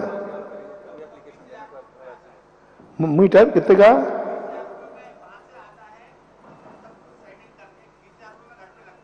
कितने में? 20,000 रुपये। बहुत बहुत ज्यादा। देखो रेट तुम्हारा है, मैं नहीं बता रहा हूं कोई। 20,000 रुपया है तो 20,000 और 1500, 1500 हो गए ना? कितने हो गए? 21,500। अब वहां के बाद जो खम्मा गड़ा वहां पर बाहर, वो कितने का रुपया पड़ा? वो ट्रांसफार्मर तो अभी ला ही रहा हूं। पहले खम्मा खड़ा किया ना, वो कितने का पड़ा होगा? लाख रुपया का मानो। फिर वो ट्रांसफार्मर भी लगा वहीं बाजू में, 8 लाख का ट्रांसफार्मर। 8 लाख, 1 लाख, 9 लाख, 9 लाख 21,500। मैं ज्यादा नहीं करूंगा, भूल जाऊं तो तुम दोबारा भी जांच कर सकते हो। 9 लाख 21,500। अब वो जो लाइन डली है 3 मीटर तार वाली, जहां पर बड़ी लाइन, वो बहुत बड़ी लाइन, पावर हाउस कितने में खुला? नहीं बेटा तुम तो तुम्हें बता दो। मानो एक पावर हाउस खुलता है तो कितने रुपए लगते होंगे? अरबों तो नहीं मानेंगे।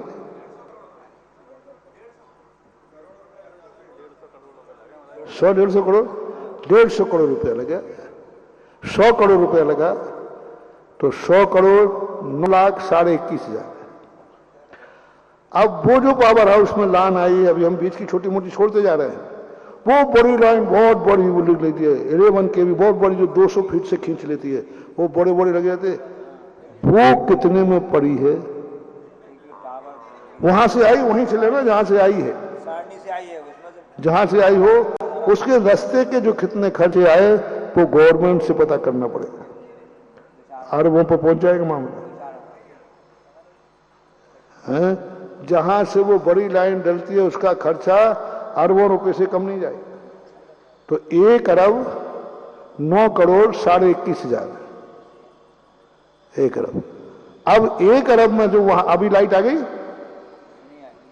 लबलबी दबाने से लाइट आ जाएगी नहीं, मीटर चालू करने से नहीं, खम्मा चालू होने से नहीं, पावर हाउस खुलने से नहीं, पावर हाउस के बाद वो बड़ी लाइन डली उससे नहीं। अब वो बड़ी लाइन कहां से आई? भाखड़ा नंगल बांध। हाँ, अब बांध बांधने में कितने रुपया लगे इतना और बता दो। नेहरू जी से पूछना पड़े, नेहरू जी के समय बना था। नेहरू जी के समय बना था। भाखड़ा नंगल बांध जब बना ना तब उसमें इंजीनियर ने कहा थोड़ा क्रैक आ रहा है। गांधी जी मूर्छा को प्राप्त हो गए थे क्योंकि अभी देश स्वतंत्र हुआ ही था। सारी संपत्ति भाखड़ा नंगल बांध में लग चुकी थी और क्रैक की बात आई तो मूर्छा हो गई, क्योंकि भाखड़ा नंगल का फूटने का अर्थ आधा भारत और आधा पाकिस्तान निपट जाएगा। भाखड़ा नंगल बांध जिस दिन फूट गया सब, और सिंधु नदी है वो सिंधु पे जाएगा, पूरा का पूरा पाकिस्तान चला जाएगा। कितना अनर्थ होगा। अब जा और बता दो भाखड़ा नंगल बांध कितने में बनो, रुपया चाहिए हमें।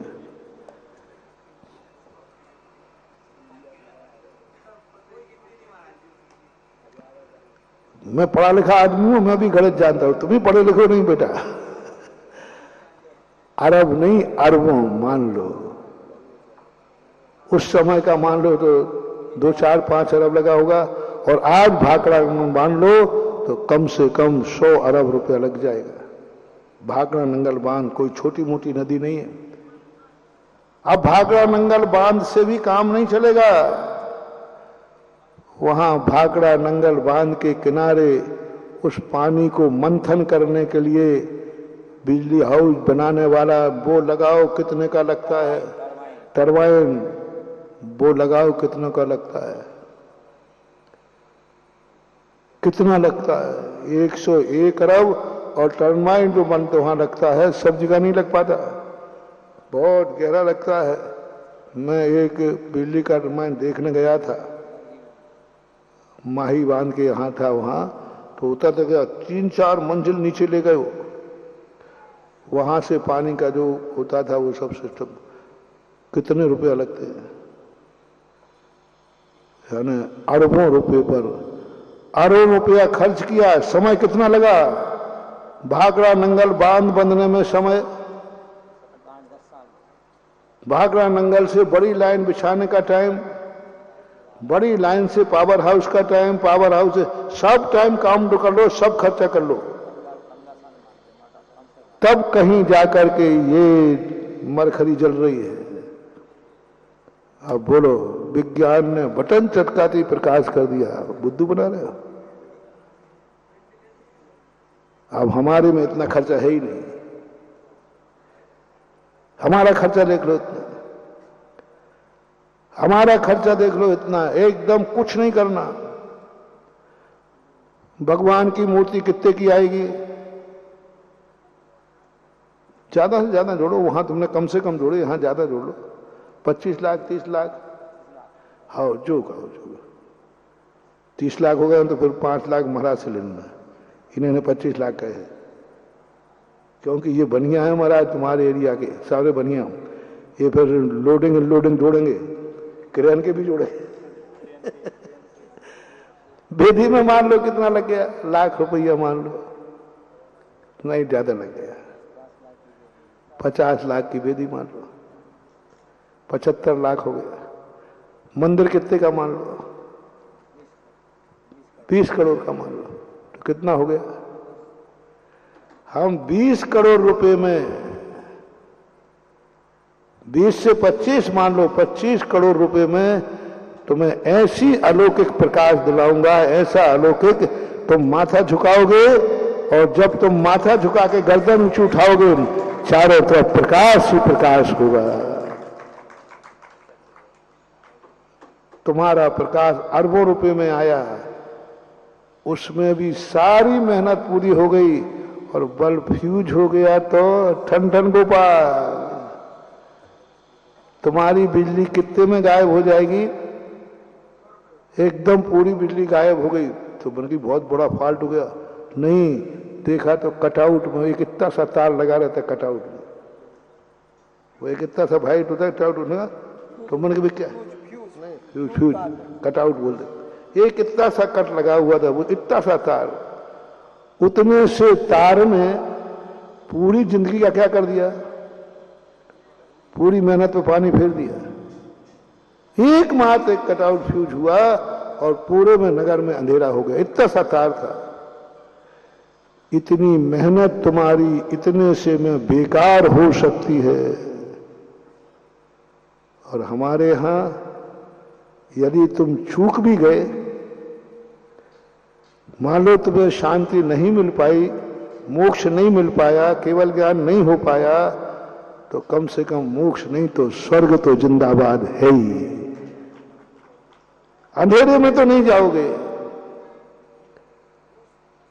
इष्ट उपदेश में पूज्यपाद स्वामी ने लिखा, यदि तुम भाव लिंग को भी प्राप्त नहीं हो पाए, भाव वृत्त को नहीं पाए, द्रव्य वृत्त से कम स्वर्ग तो जाओगे। नरक से तो स्वर्ग भला है, धूप से तो छाया भली है। हम यहां हिसाब लगाते, लोग कहते हैं महाराज धर्म कार्यों में आजकल पंच कल्याणक, एक व्यक्ति ने हमसे कहा, बोले महाराज जी पंच कल्याण बहुत खर्चा हो रहा है, देखो गरीब लोग भूखों मर रहे हैं, तुम्हें मंदिर बनाने की पड़ी है, तुम पंच कल्याण में इतना खर्च कर रहे हो, कितने गरीब पढ़ नहीं पा रहे, कितने गरीब दवाई के बिना मर रहे हैं, कितने भूखों मर रहे हैं, इस पैसे को। तो मैंने की बात तो तुम सही कह रहे हो। फिर मैं भी आजकल, पहले मुझे लोग बहुत छेड़ते थे, अब आजकल तो वे कोई नहीं, बिल्कुल कोई छेड़ता ही नहीं मुझे, क्या छेड़ के आफत करना है क्या? आजकल भी, पहले खूब छेड़ते थे, जो चाहे देखो, क्योंकि मैं बोलता था और बोलता था तो लोग प्रश्न लाते थे, ये देखो आपने ये कहा। और जब हमने उल्टा लौटाया, वही वाली बालक जैसी कि वो आपकी उम्र में प्रधानमंत्री बन गए थे, उस दिन के बाप ने कुछ बोला नहीं, बेटा जो बनना है उसको बनने दो, पढ़ना है तो पढ़ने दो, नहीं तो मुश्किल है। अब बताओ ये हिसाब। तो मैंने कि भैया बात तो तुम्हारी बहुत सही है, अभी बताओ तुम्हारी समाज में पंच कल्याण कितने वर्षों में हो रहा है? चलो अपन इसी एरिया का ले लेते हैं, 23 साल बाद। हाँ, बहुत बंद। कई ध्यान तो ऐसे हैं जहां सैकड़ों वर्षों में होते हैं। 23 वर्ष में यहां पंचकर्णा हो रहा है, बहुत खर्च हो रहा है, गलत हो रहा है, अच्छा नहीं। गरीब देश से बेचारे भूखे मर रहे हैं, बिना दवाई के मर रहे हैं, और हम पंचकर्णा कर रहे हैं। नहीं, मुझे फीलिंग हो रही है मैं पंचकर्णा को रोक सकता हूं, ये पैसा बचा करके गरीबों में बंटवा दूंगा, चिंता नहीं करना, अपन पास सब आइटम है। महाराज लोगों को रहने को मकान नहीं है, झोपड़ियां फुटपाथ पे रह रहे हैं, और तुम भगवान का मंदिर बना रहे हैं मार्बल का। यहां मंदिर बन रहा है मार्बल का, भगवान का मंदिर मार्बल का, और देखो सड़कों पे लोग खड़े हैं फुटपाथ पे। महाराज कितनी झोपड़ियां बन जाएंगी इतने मंदिर में? मैंने कि हाँ बात तो सही है, चलो मंदिर का प्रस्ताव भी कैंसिल करा दूंगा, जो आप कहोगे वही करूंगा मैं। और मुझे समझ में आई आपका इतना बढ़िया तर्क है तुम्हारा, ये मंदिरों में ये सब चीजों पर सोने का छत, चांदी का छत। महाराज जी ये पूजा में द्रव्य चढ़ेगा, कितने लोग हैं दुनिया में जो रोटी खाने नहीं मिल रही है, और तुम यहां कॉन्ट्रोल से द्रव्य चढ़वाओगे, कितने लोगों का समय वेस्ट होगा, आएंगे जाएंगे। महाराज देखो सब लोग पंचकर्म में आएंगे जाएंगे, उनका पेट्रोल खर्च, उनका समय खर्च, जितना समय लोग पंच कल्याणक में देंगे उसमें देश को कितनी हानि होगी, क्योंकि उस दिन व्यापार नहीं कर पाएंगे, कमाने का कर पाएंगे। और गाड़ियां कितनी आएंगी, पेट्रोल जोड़ लो, पंचगणना करोगे तो जनता तो आएगी, भगत है आपके भी तो आएंगे। पेट्रोल कितना खर्च होगा, सब मैंने कि बिल्कुल खर्च होगा। मैंने कि ये भी बंद कराऊंगा, पंचगणना में कोई नहीं आना रे, हम अकेले कर लेंगे। फिर मैंने कहा भाई साहब इतना बताओ, इस पूरे अभी चौकले से पूछना, बहोरीबंद चौकले से कितना मान लो, बहोरीबंद में, बहोरीबंद में गरीबों की बात कर रहा हूं तो जैन अजैन सब आएंगे। बहोरीबंद तहसील और जबलपुर जिला, कटनी जिला की जबलपुर, कटनी जिला जबलपुर संभाग, तो कटनी जिला और जबलपुर तहसील, बहोरीबंद तहसील में बता दो कितनी पब्लिक है।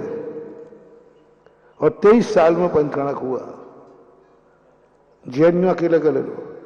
अब 23 साल में हमने खर्च कराया इतना, जो भी आप जोड़ो 20 बजे।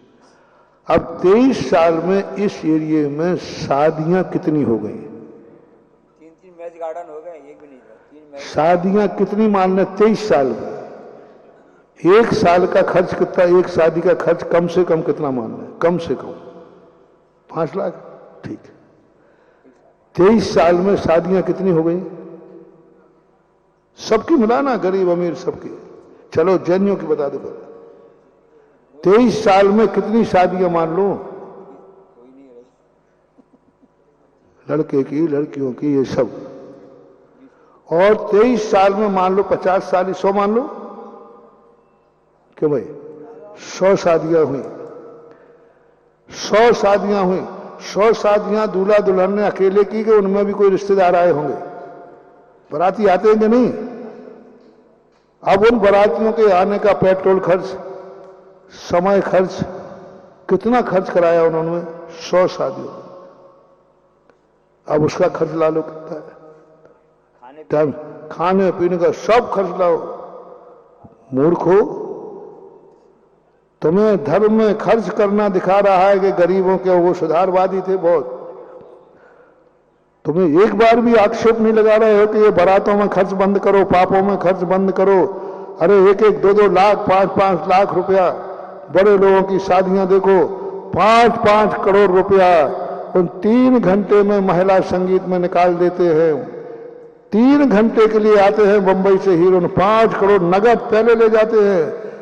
2 घंटे यूं कमर मटकाई, 3 करोड़ लाओ, 5 करोड़ लाओ। कुछ गलत बोल रहा हूं तो बता देना मुझे। और 5 करोड़ में नगद, यहां तो 1 करोड़ की बोली, उसमें भी उधार किस्तों में। अब पट्टा दे देवे तो दे देवे, 5 साल 10 साल निकल जाए। और वहां जो 5 करोड़ दिए हैं महिला संगीत में हीरोइन को, पहले रखवा लेते, स्टेज जो बाद में जाते नकद। अब बोलो महाराज जी हमारे यहाँ पैसा नहीं है, हाँ नाचने वाले के पैसा है। कंचनिया के 300, मणिराम के 3। मणिराम को 3 रुपया देने में पसीना आ रहा है, और कंचनिया को, पुरानी कहानी मुहावरा है, कहा करे जगदीश, कंचनिया के 300, मणिराम के 3 रुपया देने में भी, अरे भाई बहुत महंगा है।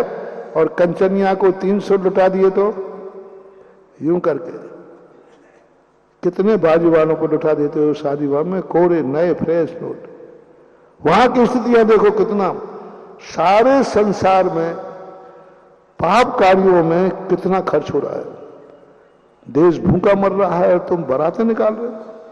देश भूखा मर रहा है, तुम बैंड बाजे बुला रहे हो। बैंड भूखा मर रहा है और तुम शाही ठाट कर रहे हो। संसार देश भूखा मर रहा है और तुम नाचने वालों के 5-5 करोड़ रुपया दे रहे हो। उस पर आक्षेप क्यों नहीं लगा? 100 करोड़ की शादियां, 250 करोड़ की हो रही है इसी भारत में। 5-5 करोड़ की होटलें बुक की जा रही हैं। एक होटल का चार्ज है बड़ी होटलों का। उन पर कोई आक्षेप नहीं उठा रहा है, उन पर कोई उठा रहा है कितना वेस्टेज हो रहा है। ये सब जरूरी नहीं है। शादी के कोई मूल्य नहीं। कितना पापों में, कितना गुटखा में, कितना शराब में, कितना अय्यासी में, कितना डेकोरेशन में, कितना घूमने में। 1 जनवरी को लोग घूमने जाते हैं हिल स्टेशनों में। 1 जनवरी को भारत देश का पैसा कितना बर्बाद हो जाता है बताओ, अय्यासी में। अरबों मान लो, अरबों रुपया घूमने में, मौज मस्ती में देश भूखा मर रहा है। और इधर लोग घूमने जा रहे हैं, मौज मस्ती करने जा रहे हैं, लाखों लाखों रुपया मिटा रहे हैं। इधर देश भूखा मर रहा है, फुटपाथ पर 5 स्टार में जाकर के लाखों रुपए का बिल बनवा रहे हैं, लाखों रुपए का बिल बनवा रहे हैं 5 स्टार। इन 5 स्टार में रहने वालों से कहो, 5 स्टार वाले को नहीं बोल रहा हूं, इनसे जाके बोलो तुम 5 स्टार में रह रहे हो, देखो अभी लोग फुटपाथ पर, जिनके पास झोपड़ी नहीं है, जिनके पास खाने को नहीं है, और तुम ऐसा खा रहे हो। कितने लोग हैं जिनके कुत्ते अच्छे खाते हैं और मानव को खाने नहीं मिला, और कुत्तों को मिल रहा है और मानव को नहीं मिल रहा है। क्या इनके ऊपर आक्षेप किया? क्या किया कभी तुमने आगे? तुम शादी में बर्बाद कभी गए किसी के शादी के पास करने वाले? इतना फर्ज कर रहे हैं आप, 100 करोड़ की शादी कर रहे हो, 200 करोड़ रुपए में कितने गरीबों के झोपड़ी बन जाएंगी, कितने गरीब अस्पताल में बच जाएंगे, कितने गरीब के बच्चे पढ़ जाएंगे, कितने गरीबों के बच्चों क्या होगा? क्या इस पर कभी विचार किया? सुधारवादियों को ले दे करके मात्र एक धर्म कार्य, धर्म में ये बर्बादी हो रही है, धर्म कार्य में बर्बादी हो रही है। आज साल साल पंचकन्या हो रहा है कहीं कहीं, इस पर सबकी निगाह है। उन्होंने गलत जिगर नंबर डायल कर लिया है, मुझे छेड़ दिया है। 50 लोग बैठे थे कम से कम वहां सब। जो मैंने उनसे हिसाब मांगा और वो हिसाब देख करके मैंने कहा इस पर आप बोलिए, लेख लिखिए, मैं गारंटी लेता हूं मैं पंचकन्या। हवेलियां बन रही हैं, एक एक हवेली नहीं, 2-2 हवेली, 3-3 हवेली बन रही हैं, एक बंबई में, एक कलकत्ता में, एक आसाम में, वहां पर, और रहना एक में है। वेस्टेज नहीं है क्या? बताओ भारत में एडजस्टिंग हवेलियां, एडजस्टिंग प्लाट कितने हैं? एडजस्टिंग मतलब प्लाट पड़े कोई मतलब नहीं, पैसा है तो लेके डाल दो, पैसा है तो इसलिए मकान बना के डाल दो, किराए से चले। कितने एडजस्टिंग प्लाट होंगे भारत में? 50% के 40% है? 50% हर व्यक्ति के पास साइड में कोई ना कोई चीज है जिसकी जरूरत नहीं एडजस्टिंग में। इधर लोगों को रहने की झोपड़ियां नहीं है, तुम्हारे पास एडजस्टिंग को प्लाट पड़ा है, इनको रहने के नहीं। क्या इस पर आक्षेप हुआ? क्या इस पर विचार किया? और जो सज्जन ने प्रश्न किया था, भाग काकतारी न्याय से एक व्यक्ति ने कह दिया, महाराज जी इन्हीं की यहाँ एक शादी है, कम से कम 20-25 करोड़ की होगी, और उन्होंने होटल बुक की। सब फिर मैंने, अच्छा तुम्हारे यहाँ शादी है तो बताओ तुम्हारा हिसाब क्या है? होटल कितने की बुक की? महिला संगीत कितने का है? मिलेगा क्या? और क्या मिलने वाला 3 घंटे में? हम तो 5 दिन में महानुभाव वो शगुन कर देंगे कि जन्म जन्म तक तुम खा नहीं पाओगे। वहां तो अशुभ ही होना है, और तुम्हारा पैसा पाप में गया वो ले जाएंगे, ले जाकर के भी पाप ही करेंगे। हमारे यहाँ तो 5 करोड़ की तुम बोली लो लोगे ना, पैसे से पाप नहीं होगा, वो पैसे से कहीं धर्म कार्य में ही, मजदूरों में जाएगा, वो तो देश में ही जाएगा। वहां तो बर्बाद कर रहे हैं, फटाके फोड़ के आग लगा दिए, 1-2 करोड़ रुपए के फोड़ देते हैं। कहां गया पैसा? ना तो मजदूरी में गया, ना किसी पेट पे गया, वहां हुआ धुआं में उड़ गया। क्या मिला? करोड़ों की भी शराब पिला देते हो, करोड़ रुपया यूं बाजू वालों पर लुटा दोगे। मैंने कहा आपका हिसाब बताइए। लो महानुभाव, वो कहानी सुनाते सुनाते मैं आपसे कह रहा हूं, आप लोगों को सारे भारत के लिए कहता हूं, सबसे ज्यादा खर्च कराने वाला मैं, सबसे ज्यादा मंदिर तीर्थ बनाने वाला मैं, सबसे। इस कार्यक्रम के पुण्यार्जक थे श्री कंवरलाल जी महावीर प्रसाद जी, पाटनी, मदनगंज, किशनगढ़, राजस्थान।